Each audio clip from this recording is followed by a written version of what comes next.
আসসালামু আলাইকুম। এটা হচ্ছে জাস্ট একটা ফার্স্ট ভিডিও। এইখানে আমি আপনাদেরকে ব্যাটলফিল্ড সম্পর্কে জানাবো। ঠিক আছে? এই ব্যাটলফিল্ডে কি আছে, কোনটা কিরকম, কোনটা টাইম কিরকম অ্যান্ড ডিটেইল সম্পর্কে জানাবো। প্রথমে একটা বেসিক কথা যেটা সবাই জানেন, তারপরে জাস্ট বলতেছি ফর্মালিটি। সেটা হচ্ছে আপনার মেইন টার্গেট হচ্ছে টাওয়ারটাকে ভাঙা। কিন্তু এই টাওয়ারকে আপনার ডিফেন্ড করবে আরও ৯টা টাওয়ার। ডিরেক্টলি যেহেতু আপনি এই টাওয়ারগুলোকে ভাঙতে পারবেন না, হুম? আপনাকে এনিমির সাথেও ফাইট করতে হবে, তারপর আস্তে আস্তে টাওয়ারটা ভাঙতে হবে। তাই আপনার মেইন প্রায়োরিটি থাকবে কি, এটা নোট করে রাখবেন, সেটা হচ্ছে গোল্ড অ্যান্ড ইএক্সপি আর্ন করা।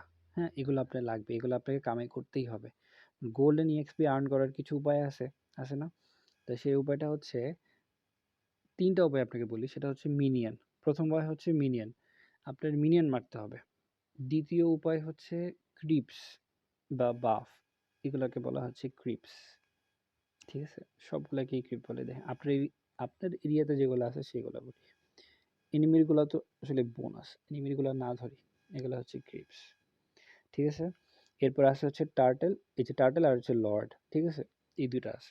এইগুলো হচ্ছে আপনাকে টাইম টু টাইম নিতে হবে। এগুলো নিবে কে? এগুলো নিবে হচ্ছে আপনার জাংলার, কারণ জাংলারের কোনো মিনিয়ন নাই। মানে এই যে এটা হচ্ছে মেজর মিনিয়ন, এটা হচ্ছে ধরেন ইএক্সপির মিনিয়ন, এটা হচ্ছে ধরেন গোল্ড লিনারের মিনিয়ন। ঠিক আছে, এই মিনিয়নগুলো হচ্ছে আসতে থাকবে। এইগুলা হচ্ছে আপনার লেনারদের, কিন্তু এরকম কোনো মিনিয়ন কোনো জাংলার নিবে না। নিলে সেটা হচ্ছে ভুল হয়। ঠিক আছে, এটা করা যাবে না, নিতে পারবে না লেনারে। তো জাংলারের জন্য আছে হচ্ছে এইসব ক্রিপস। জাংলার এসব ক্রিপ মারবে অ্যান্ড সুযোগে সুযোগে সে হচ্ছে কিল উঠাবে, লেনে লেনে যায় সে হচ্ছে কিল উঠাবে। এগুলো হচ্ছে জাস্ট বেসিক, অনেক অ্যাডভান্স অনেক কাজ করা হয়, করা যায়। তো প্রথম কথা হচ্ছে মিনিয়নের কাহিনীটা বলি। সেটা হচ্ছে এইখান থেকে প্রতি 30 সেকেন্ড পর পর এখান থেকে ৯টা করে মিনিয়ন বেরোবে। ৩টা ৩টা ৩টা ৯টা মিনিয়ন বেরোবে। তো হিসাবটা কীরকম বলি, প্রথম 10 সেকেন্ডে ৯টা মিনিয়ন বের হবে। হ্যাঁ, এরপরে বের হবে হচ্ছে 40 সেকেন্ড, 30 সেকেন্ড পর আর কি, 40 সেকেন্ড পর মিনিয়ন বের হবে। এরপর 1 মিনিট 10 সেকেন্ড পর, ঠিক আছে, এবার 1 মিনিট 40 সেকেন্ড পর, তখন আবার 2 মিনিট 10 সেকেন্ড পর, 2 মিনিট 40 সেকেন্ড পর, মানে হচ্ছে প্রতি 30 সেকেন্ড পর পর আপনার কি হবে, নতুন নতুন মিনিয়ন আসতে থাকবে। হ্যাঁ, অ্যান্ড আপনার এই মিনিয়ন মারাটা খুবই ইম্পর্টেন্ট। প্রত্যেকটা লেনারের ফার্স্ট প্রায়োরিটি হওয়া উচিত তার মিনিয়নটাকে যেন মিস না যায়। আর্লি গেমের কথা বলতেছে, আর্লি গেমে মিনিয়ন মিস করা যাবে না। কারণ আপনার আর্লি গেমে আপনার কাজ হচ্ছে যত তাড়াতাড়ি লেভেল 1 থেকে 15 হওয়া যায়, তত তাড়াতাড়ি আপনি লেভেল 1 থেকে 15 হয়ে যাবেন। যে যার লেভেল যত বেশি সে যত বেশি স্ট্রং, তত বেশি ফার্ম করছে।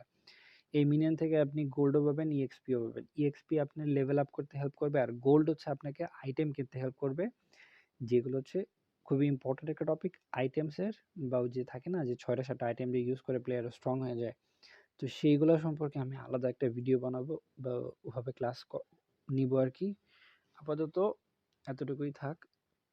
আরেকটা হচ্ছে, আরও কিছু ছোট ছোট বিষয় আছে যেটা বলা যায়। যেমন ধরেন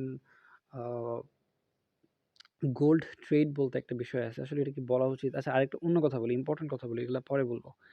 আরেকটা হচ্ছে ধরেন টার্টল, প্রত্যেকটা টার্টল 2 মিনিট পর পর আসে।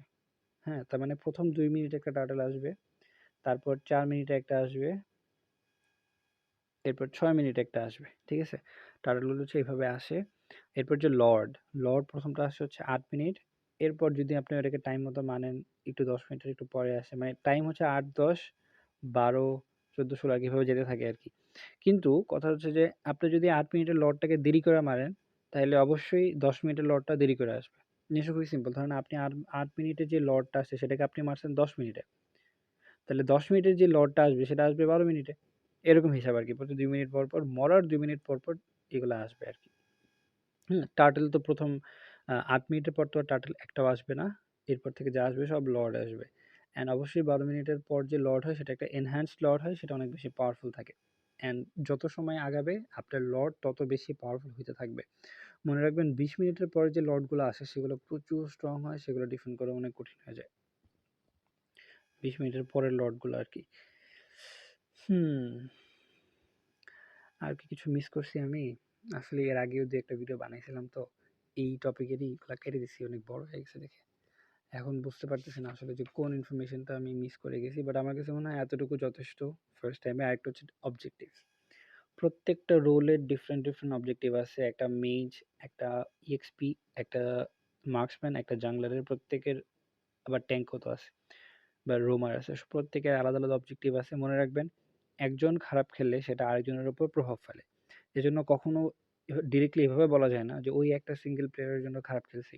যদি কখনো দেখেন একটা টিমে মার্কসম্যান 20 বার ফিট বা 10 বার ফিট দিয়ে দিছে, দুইটা কারণ হতে পারে। একটা হচ্ছে মার্কসম্যান অ্যাকচুয়ালি সামনে গিয়ে গিয়ে মানে ট্রল করে করে খেলছে, আদারওয়াইজ মার্কসম্যানের উপর অনেক বেশি চাপ পড়ছে। হ্যাঁ, এনিমি বারবার এসে মার্কসম্যানকে লক করে মেরে চলে গেছে, হইতে পারে। হ্যাঁ, তো বিভিন্ন কারণ থাকে। তো মনে রাখবেন যে প্রত্যেকটা ম্যাচ হারার পিছনে কোনো একটা সিঙ্গেল একটা পার্সনের দোষ থাকে না, একাধিক পার্সনের দোষ থাকে। তো সেগুলো নিয়ে আস্তে আস্তে কথা হবে, অবজেক্টিভ নিয়ে কথা হবে। আশা করি পুরো সবকিছু বলার পরে আপনাদের কোনো সবকিছু যখন আপনাদেরকে বলবো, প্রত্যেকটা রোল সম্পর্কে যখন আপনাদেরকে বলবো, তখন দেখবেন যে আপনাদের গেমটা অনেক সুন্দর, গুছানো, সহজ লাগতেছে।